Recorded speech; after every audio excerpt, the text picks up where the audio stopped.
And a very good evening, everybody. Busy night for the Coyote girls tennis team. Winners of 6 matches this spring had their most important one this afternoon, one that they had to win to get to the WDA later this week. Let's go to the Davidson family courts and see how it went against the Jamestown Blue Jays. Frosh Aviator serving to a senior Blue Jays, Isabel Lefevre. They play the long game, back and forth, back and forth. Very, very steady, not wanting to make a mistake. It was a beautiful afternoon for tennis in Williston, North Dakota, and the Blue Jays senior is going to hit it into the net against the Coyote freshman. So very impressive by the Coyote freshman, hanging in there against the upperclassmen. Then Lefevre serves, Ada returns, and Lefevre is going to hit it out. So Williston off to a good start with their top seed. Second seed, Coyote Jr. Nicole Eno serving to Elsie Roberts. She's a sophomore. Nice volley. Once again, back and forth, back and forth. Good fundamentals. And then Roberts is the one who is going to hit one out. Eno right back with her steady play and serving to Roberts. Roberts is going to knock one out. The Coyotes go on to win 4-1. That means more tennis for a very good, hard-working bunch of young ladies, an improving club. Who knows what they can do? Hopefully a trip to state. So they get the Blue Jays 4-1. They will take on Scott McPherson, the former Coyote All-Stater and former head coach's club legacy, and that will be Thursday in Minot.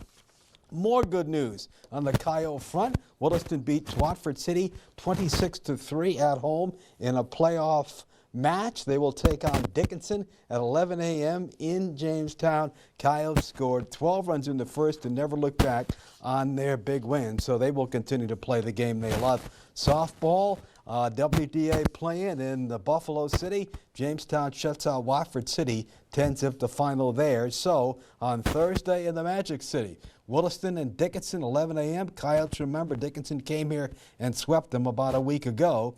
Legacy will now take on Jamestown at 1:30. Then Century and Mandan, 4 p.m. And then Minot and the other play-in winner at 6:30. So we're getting ready for the postseason. In the great state of Montana, their all-class baseball tourney, second year of baseball in that state. And it went to Florence Carlton, beating Hamilton 4-2, the final there.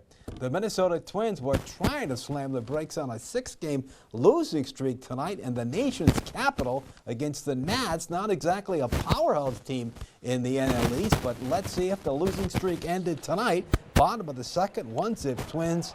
Not for long. This is a tee-off shot off of Pablo Lopez's Luis Garcia, a 2-run shot, 2-1 Nats.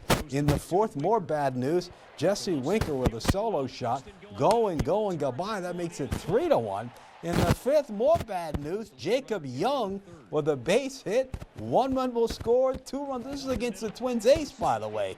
That made it 5-1 Nats. They go on to win 12-3. So yes, the Twins have dropped 7 in a row. They were playing well. Then the Yankees swept them. They lost some tight games to Cleveland, and here they are now. 7 losses in a row. Final on the board, 12-3. In one of the wildest playoff series of all time, the Minnesota Timberwolves now find themselves headed to the Western Conference Finals for the first time in some 20 seasons after rallying to win Game 7 against the defending world champion Nuggets. This was a series with just a head-scratcher. Timberwolves blew out the Nuggets in Games 1 and 2, only to have the world champs blow out the T-Wolves 3 times. Then Minnesota, with their backs to the wall, blew them out in Game 6. And then last night, Minnesota rallied down by 15 to pull out the win. That's the biggest comeback in history of 7th games in the long history of the NBA. So good luck for them. They will take on Jason Kidd's Dallas Mavericks. It's been a long time since the Timberwolves have had some success. We wish them the best. Eastern Finals begins on Tuesday. Boston and the Pacers. Let's take a timeout.